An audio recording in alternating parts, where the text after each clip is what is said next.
Welcome to Facts TV News, where everything is true. Security Minister expresses confidence that killers of Police Constable Brian Martin will be brought to justice swiftly following visit to family's home yesterday morning. Minister of National Security Dr. Horace Strang says that based on investigation being conducted into the murder of police officer Constable Brian Martin, he is confident that the killers will be brought to justice swiftly.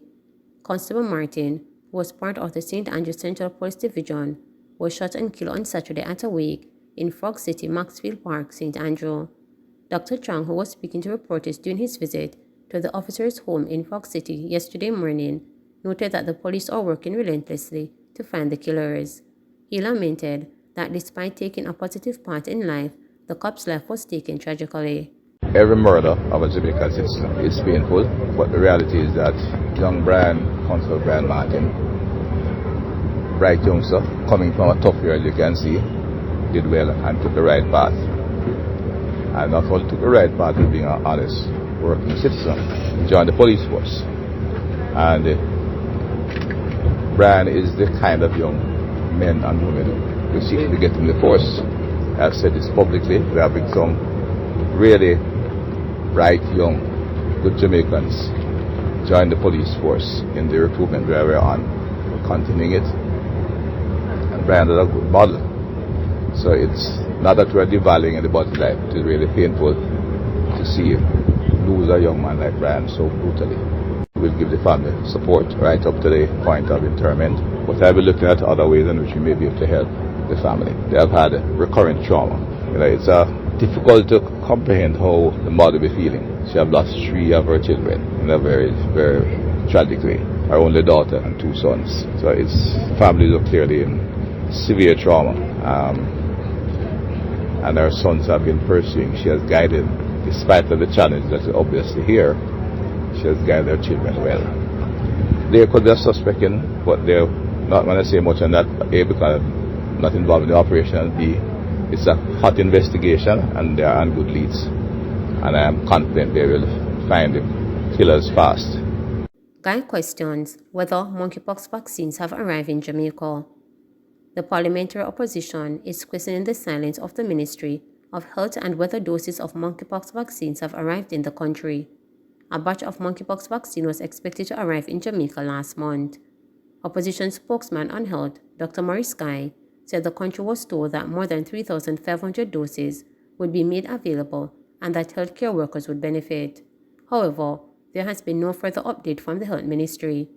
Dr. Guy said the country should be provided with updates on the acquisition of the vaccines to treat the viral disease.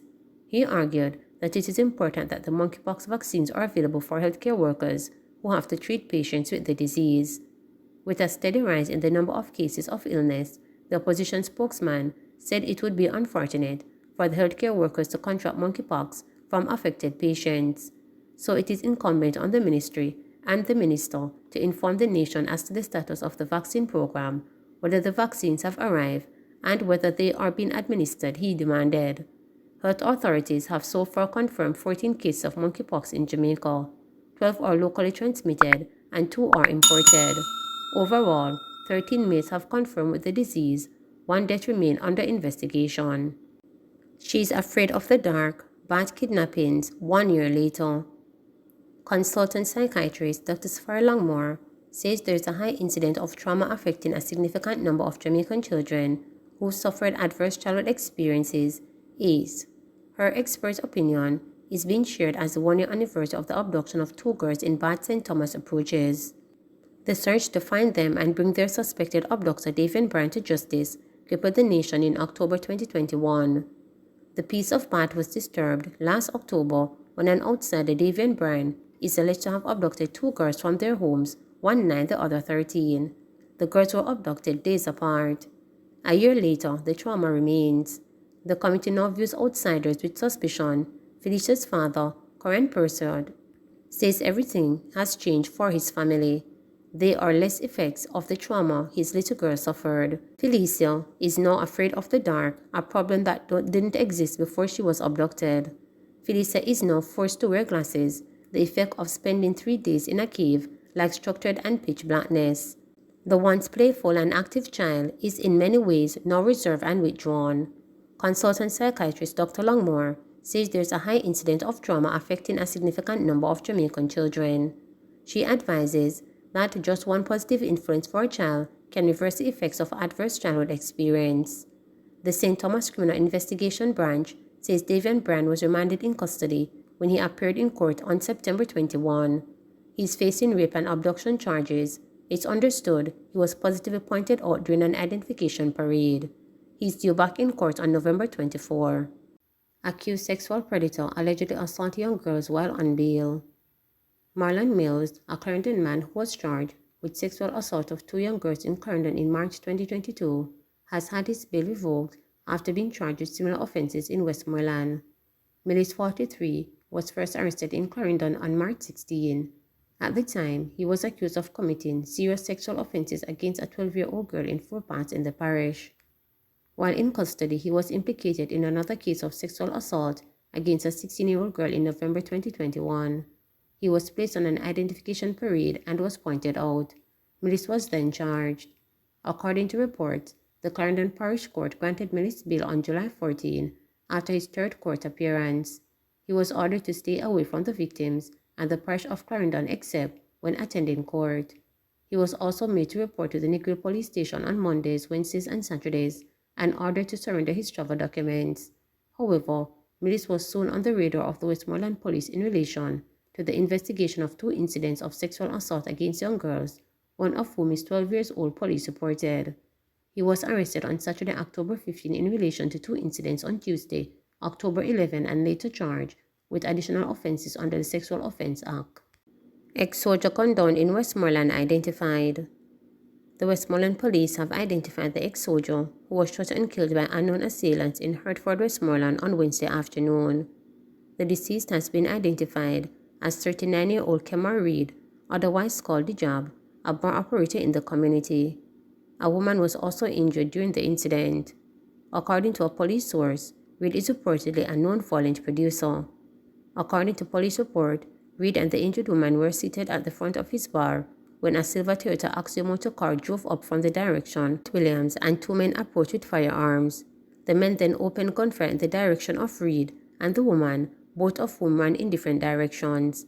The gunmen then chased Reed and continued firing at him until he collapsed. The gunmen fled the scene in the silver Toyota Axiomotor car in the direction of Hertford Square. Reed and the woman were subsequently assisted by residents to the Savannah Lamar Public Hospital. Where Reed was pronounced dead, the woman was treated and admitted for gunshot wounds to her right breast and the lower section of her right arm. 16,000 students in Zozo communities to benefit from behavioral interventions, says Williams. A total of 16,000 students at 25 primary and high schools based in zones of special operations will be targeted for behavioral interventions. Education and Youth Minister Favor Williams says the interministerial strategy will be operationalized later this month. She was addressing the semi-virtual launch of the ministry's Violent Prevention Initiative, Just Medsit, at Woolmer's Boys School in Kingston on Wednesday, October 19. The initiative forms part of the ministry's program intervention to curb violence in schools. The Just Medsit End Violence in School campaign seeks to empower education stakeholders, in particular students, with additional tools for the amicable resolution of conflict. Stakeholders need to think critically and carefully with their action and the likely consequences in situations of verbal or physical conflict. We are all hoping that through this campaign, we can begin to see some more changes, Williams said. Other initiatives being spearheaded by the ministry include activities from Anti-Gang Week, which will be observed in mid-November.